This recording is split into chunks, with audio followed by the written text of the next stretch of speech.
आशा करते हैं कि आप अच्छे होंगे, स्वस्थ होंगे और आपकी पढ़ाई अच्छी चलती होगी। और आपको पता है कि हाल ही में एग्ज़ाम डेट आ चुका है, स्नातक स्तरीय परीक्षा NTPC BT1 की बात कर रहे हैं।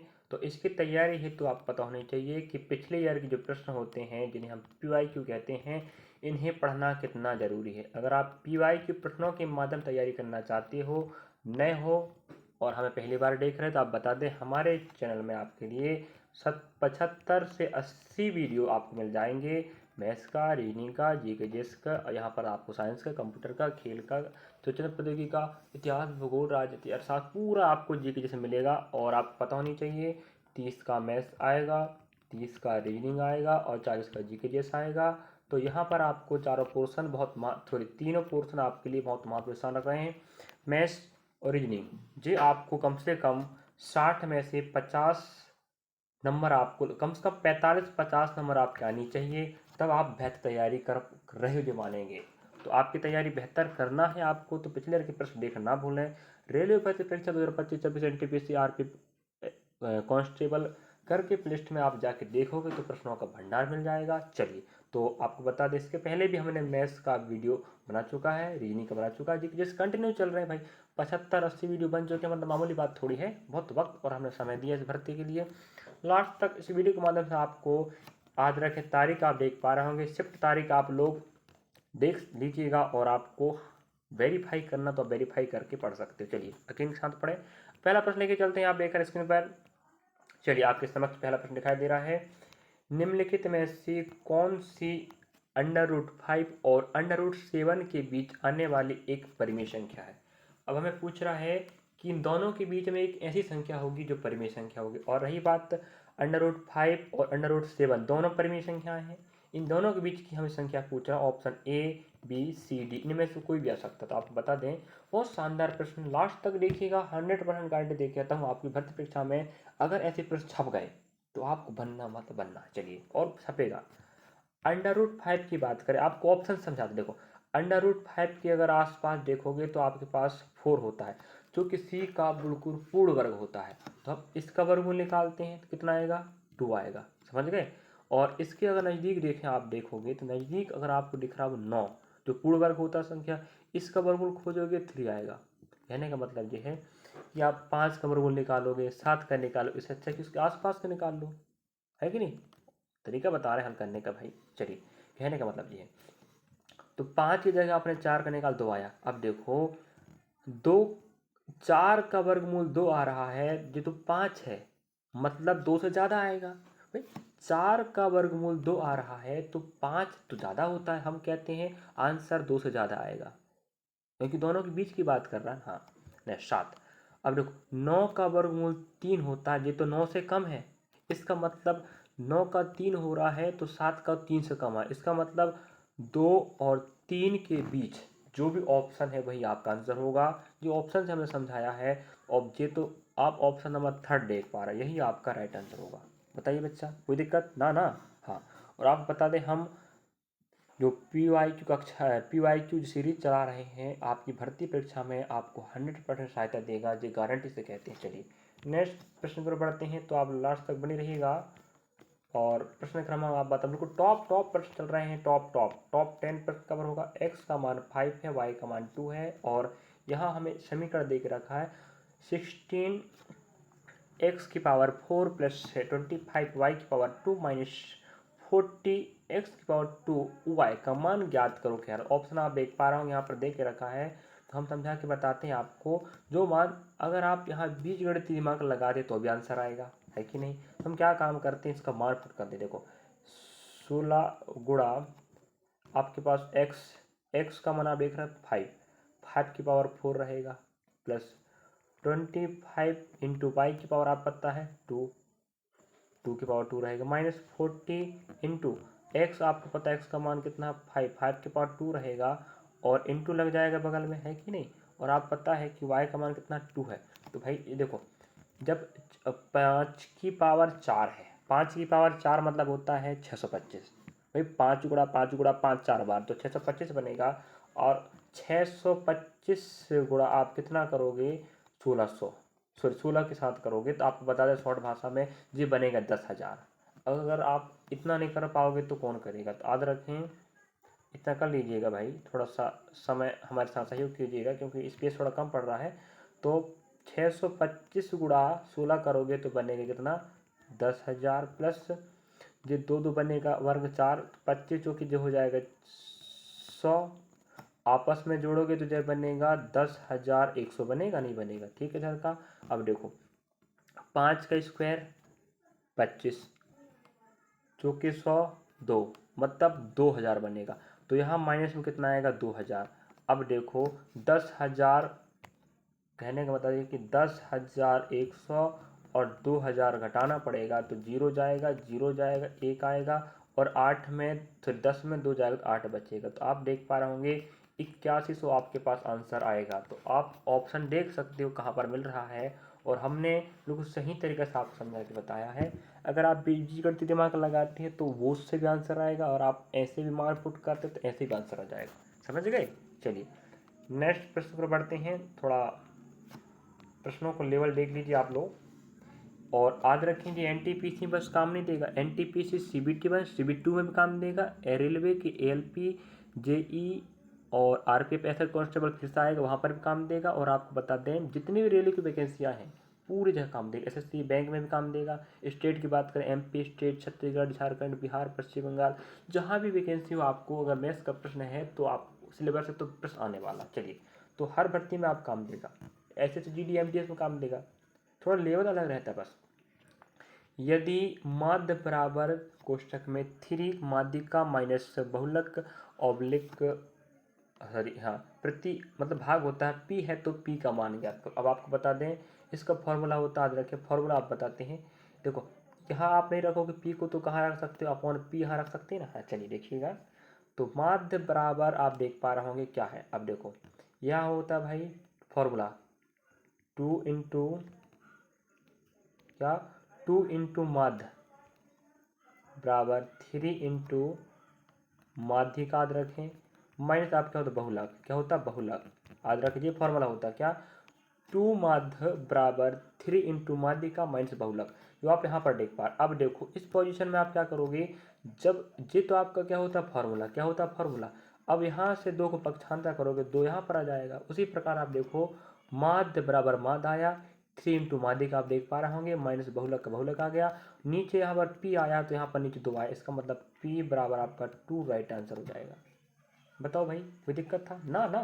तो फॉर्मूला को ही प्रश्न बना दिया भाई, तो आपको पता होना चाहिए। तो आपको बता दूं माध्य का बहुलक जिसे हम सांख्यिकी स्टैटिक मैथ्स कहते हैं, याद रखें आएगा मतलब आएगा। समझ गए ना बच्चा। तो ऑप्शन आप देख पाएंगे बी में आपको मिल रहा है। और नेक्स्ट प्रश्न पर बढ़ते हैं। तो प्रश्न क्रमांक आप 11 देखें, आप देखें 12। चलिए वैसे तो अभी इस वीडियो में ब्लर ना होता हो क्योंकि हमने पुस्तक से पीवाई के प्रश्नों को छांटा है, मतलब प्रश्न लिया है और आपको दिखा भी दिए हैं कि शिफ्ट क्या है तारीख क्या है। आप लोग क्रॉस वेरीफाई कर सकते हो अगर यकीन नहीं है तो। नहीं तो आप कहोगे सर भर्ती परीक्षा कहीं और की पढ़ा कुछ और रहा है एनटीपीसी के नाम। बिल्कुल ना, ऐसा नहीं करेंगे हम। इसमें हमारा भी समय बर्बाद होगा, आपके समय बर्बाद होगा। आप विश्वास के साथ पढ़ रहे हो, जुड़ रहे हो ना, तो विश्वास के साथ विश्वास कीजिएगा। 10 सेबों के नमूनों में एक सेब के औसत भार की गणना 104 ग्राम के रूप में की गई थी। मतलब आपके पास 10 सेब थे, ठीक है। 10 के 10 सेबों के साथ क्या हुआ है 104 भार वाले एक सेब जिसका औसत भार है रूप में की गई। बाद में है पाया गया कि कांटे ने प्रत्येक सेब का भार 20 ग्राम कम दिखाया था। 10 के 10 सेब हैं, सब के सब 20 कम दिखा दिया। तो उस नमूने में एक सेब का सही औसत भार क्या होगा। चलिए देखिए दिखाते हैं। कहने का मतलब ये है, देखो हमारे पास 10 सेब हैं, 10 सेबों में से एक सेब कितना 104 केजी वाला है औसत भार, ठीक है। मतलब सब के सब औसत 10 के 10 सेब 104 के बन गए हैं, ठीक है। अब इनमें से 10 के 10 सेबों का जो औसत भार है 20 ग्राम कम दिखाया गया। तो हम कहते हैं गुणा करो भाई, 10 के 10 को कम दिखाया गया, कितना 20 कम। तो 20 कम मतलब कितना कम 200 ग्राम कम। अब 200 ग्राम कम होगा तो औसत प्रत्येक का कम कम आएगा ना भाई। अब 200 ग्राम कम हुआ है, अब देखो 200 ग्राम सब में कम हुआ है तो 200 ग्राम सबको देंगे तो 200 का भाग लगाएंगे 10 में, क्योंकि टोटल 10 है, 10 से भाग लगाए तो प्रत्येक के खाते में 20 जाएगा। अब ये बताओ प्रत्येक सेब पहले से 104 बैठा है। अब कम आपने कम किया था उसमें ना, तो आप 20 सबके खाते में आ रहा है, 20 ग्राम कम किए तो आप देखो 100 क्या बनेगा, ये 24 बनेगा। यही आपका आंसर, ऑप्शन नंबर सेकेंड। वैसे आप ऐसे भी कर सकते थे भाई, एक सेब का 104 है कि नहीं, उसमें से प्रत्येक का औसत भार 20 कम हुआ था, तो 20 कम हुआ था तो 20 जोड़ दो भाई, 124 यहाँ पर बह जाएगा। ऑप्शन नंबर बी आपका राइट हो जाएगा। समझे?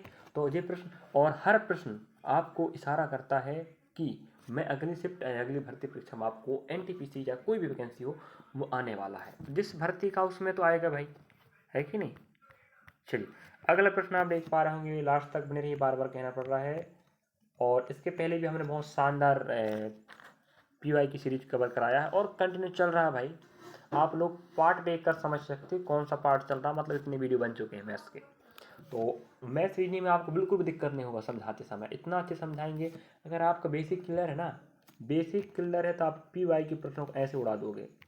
रही बात अगर आपका बेसिक क्लियर नहीं है, बेसिक नहीं बन रहा, तो कहाँ से बनेगा भाई। और जी के जीएस का तो हम आपको प्रश्नों को दिखा रहे हैं नज़रों के सामने। चलिए जाके देखो, लेकिन प्रश्न का पैटर्न समझ पाओगे। 14 सेंटीमीटर और 7 सेंटीमीटर त्रिज्याओं वाले दो सकेंद्रीय वृत्तों के बीच घिरे छल्ले जैसे आकार वाले क्षेत्र का क्षेत्रफल का मान क्या होगा। अब आपको बता दें, ये आप देख पा एक वृत्त है, ठीक है। अब इनमें से एक वृत्त और बना लो आप, ठीक है जी, सही बनाना पड़ेगा भाई। चलिए एक वृत्त जी हो गया ना, अपने पास दो वृत्त हैं, ठीक है। अब दो वृत्त हैं तो एक वृत्त आपका अंदर है जिसकी त्रिज्या कितनी है, 7 है, और एक और है जो यहाँ से लगा के यहाँ पूरा कितना 14 जाएगा। तो ये बताओ, जो एरिया दिख रहा है इसे बोल रहा है छल्ला, ठीक है। हाँ, यहाँ से यहाँ आप देखोगे तो जो 7 सेंटीमीटर वाला पूरा देखोगे 14 सेंटीमीटर वाला, तो बड़े त्रिज्या वाले वृत्त का क्षेत्रफल छोटे वाले त्रिज्या का क्षेत्रफल से घटाओगे तो अपने आप आपको जो छल्ले का क्षेत्रफल निकल जाएगा। तो हम कहते हैं क्षेत्रफल मतलब पाई आर के स्क्वायर माइनस पाई आर के स्क्वायर। अब आपको करना है बड़े वृत्त का क्षेत्रफल छोटे वृत्त का क्षेत्रफल आपस में घटाओगे, इसका मतलब होता है फॉर्मूला लगाना, पाई आर के स्क्वायर पाई आर के स्क्वायर। अब इन दोनों में आप कॉमन निकालोगे तो जब पाई बाहर निकलेगा तो आर का स्क्वायर माइनस 1 आर कर लो, आर का स्क्वायर 2 कर लो, है कि नहीं। पहला आर वाला दूसरा आर वाला, मतलब बड़ी त्रिज्या छोटी त्रिज्या।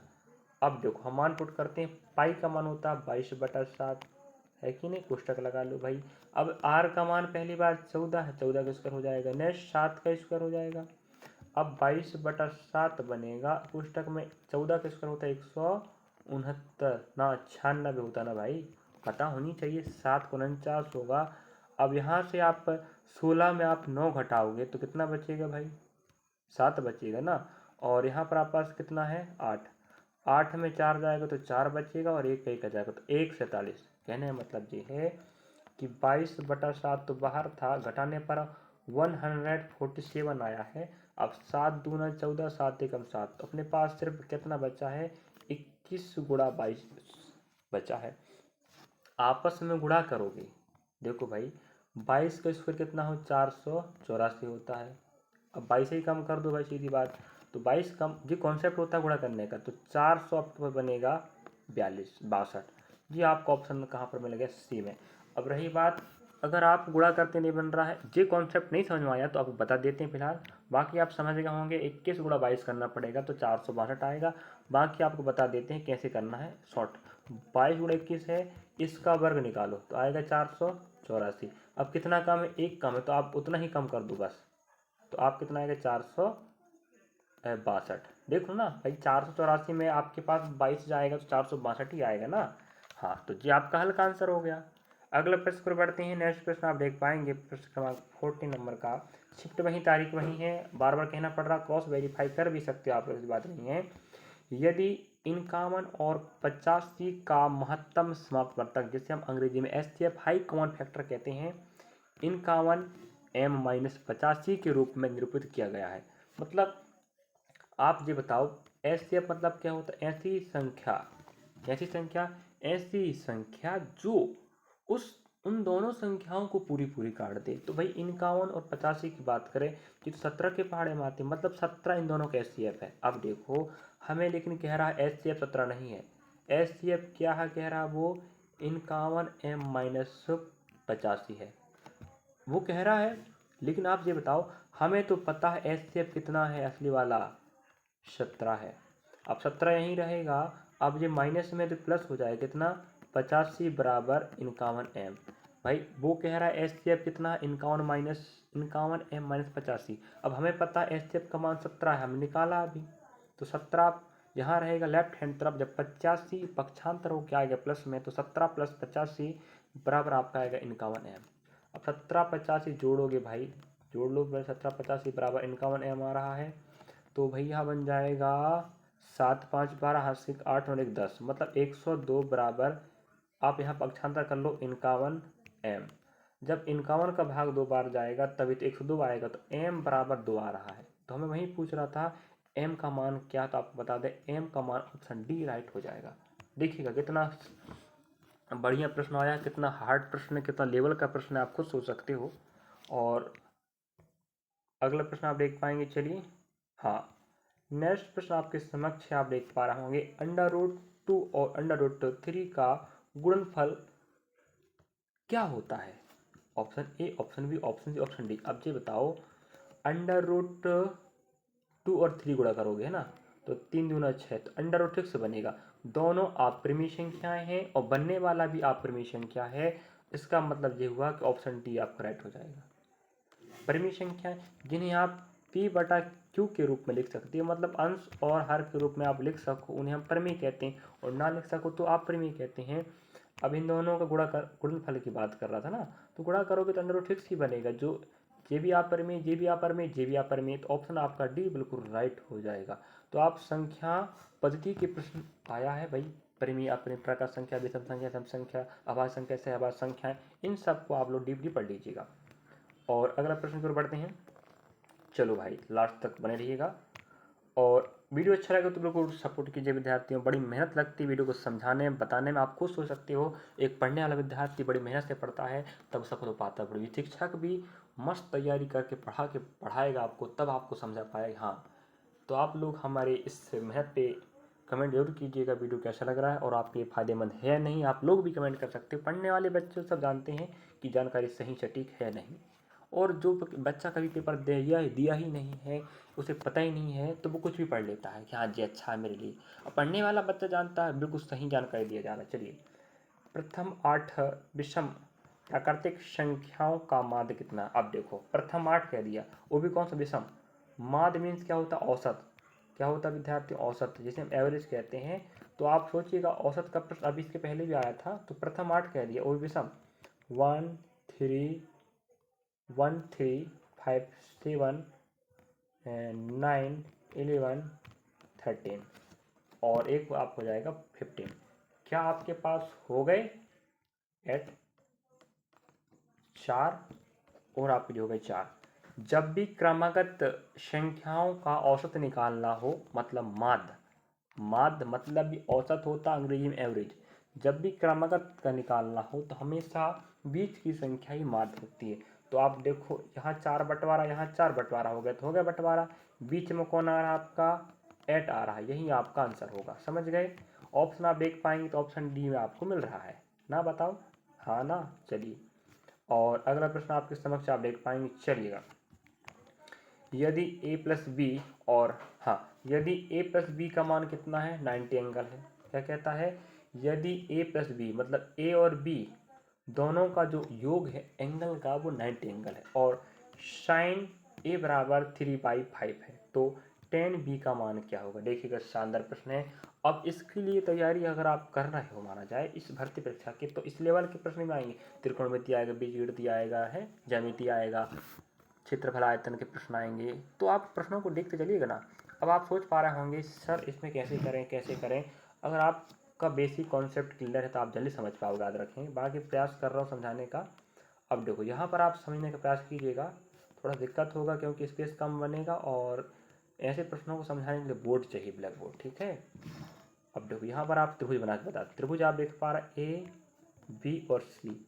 अब ए और बी का मान हमें बोल कर रखा 90। अब आपको पता होनी चाहिए पूरे त्रिभुज का जो अंदर का कोण होता है ये तो 90 एंगल का रहेगा। अब ये 90 हो गया और यहाँ बी रखता माना जाए सी की जगह में, तो वो तो अभी बोल के रखा ना ए और बी का ही टोटल 90 हो रहा है बस।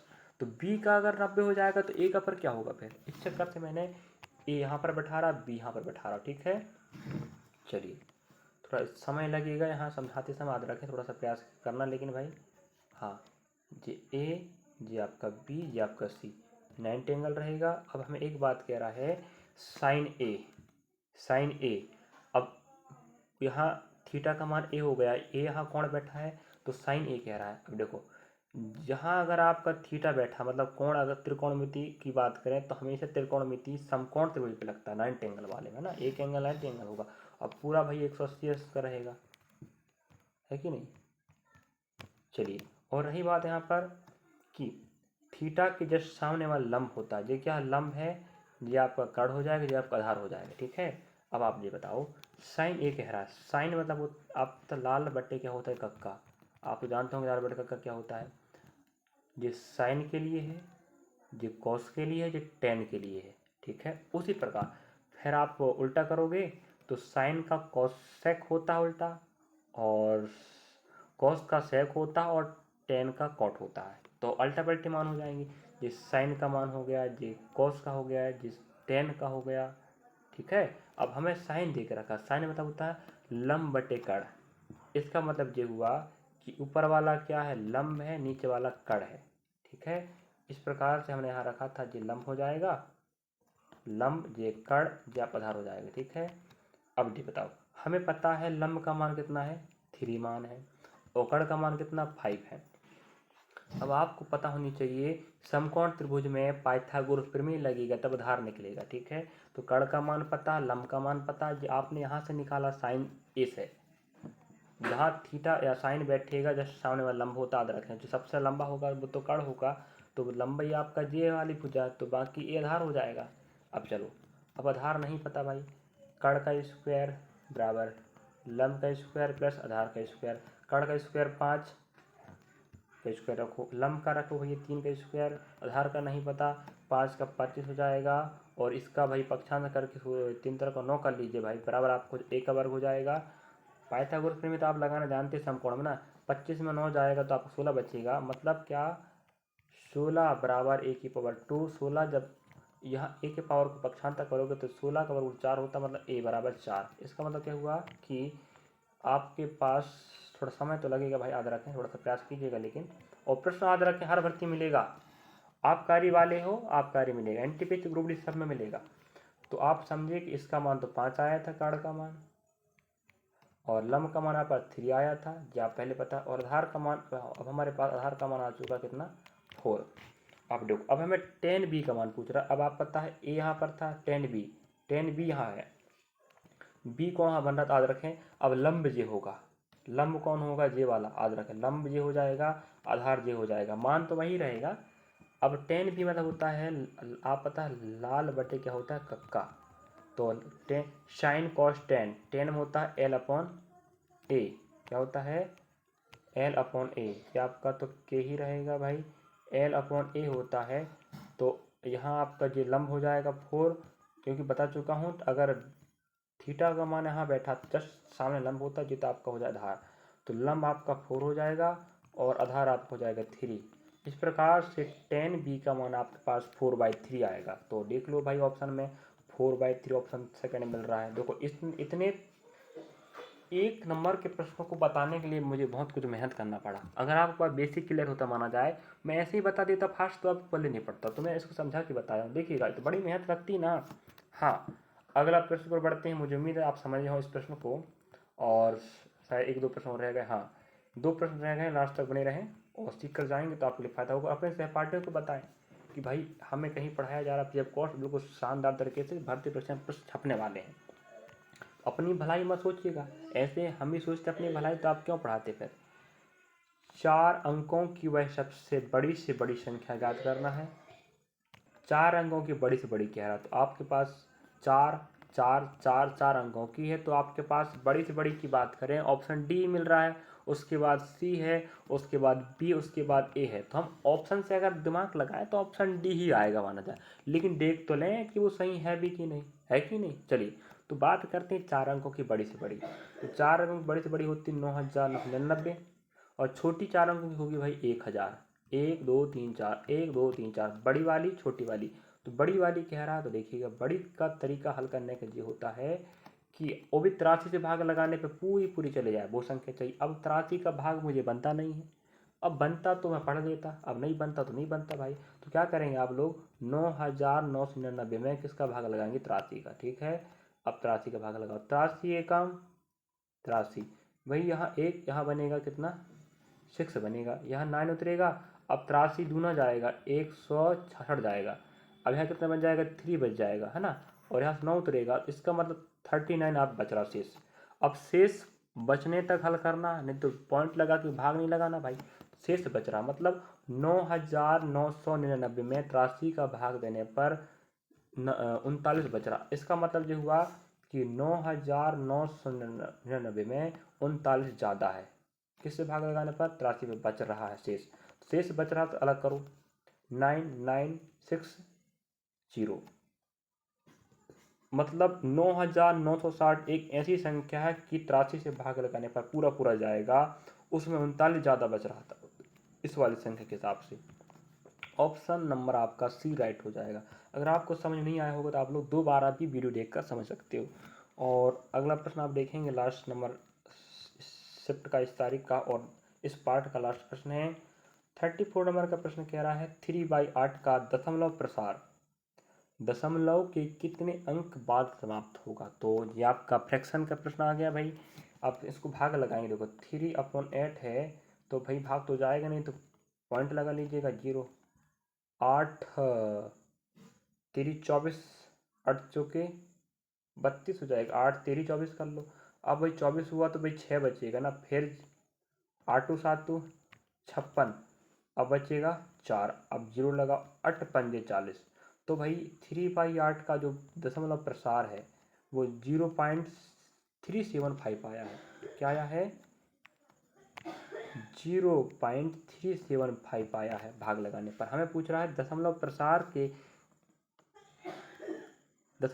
कर लिए मतलब भाग लगा लिए, दशमलव के कितने अंक बाद समाप्त हुआ। दशमलव यहाँ पर है 1 2 3 और पूरा भाग निपट गया, तो ऑप्शन नंबर आपका तीसरा राइट हो जाएगा।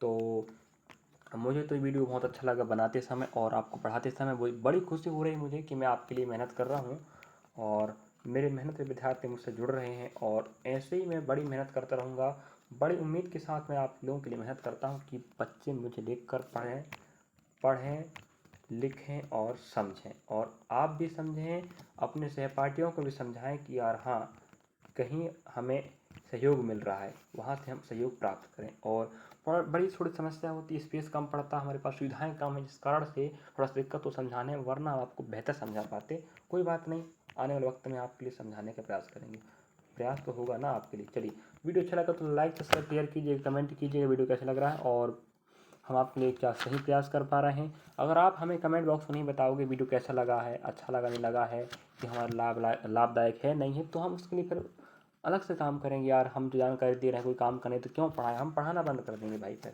चलिए, तो NTPC की तैयारी PY के प्रश्न सीरीज से करना चाहते हो जुड़ सकते हो और आबकारी आरक्षक की तैयारी भी कर सकते हैं हमारे साथ।